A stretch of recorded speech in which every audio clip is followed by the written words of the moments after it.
লখিমপুৰ জিলাৰ ইছলামপুৰ অঞ্চলবাসীলৈ গৌৰৱ কঢ়িয়াই আনিলে সাদিয়া ৰহমানে। গুৱাহাটীৰ জ্যোতিচিত্ৰবনত অনুষ্ঠিত হোৱা কামাখ্যা ফেষ্টিভেলত নৃত্য প্ৰতিযোগিতাত লখিমপুৰৰ সাদিয়া ৰহমানৰ পাৰদৰ্শিতা।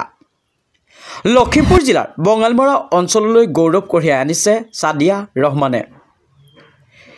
নিশ্চয়কৈ ক'ব লাগিব সংখ্যালঘু অধ্যুষিত অঞ্চলৰ এগৰাকী ছাত্ৰই হৈ সাদিয়া ৰহমানে এনে গৌৰৱত সঁচাকৈ প্ৰশংসনীয়।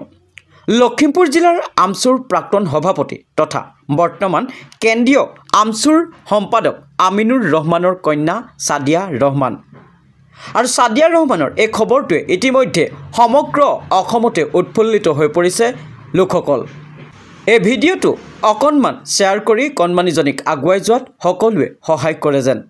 কণমানি সাদিয়াৰ সকলোৱে দুৱাও আশীৰ্বাদ কৰি আগুৱাই যোৱাত সহায় কৰে যেন।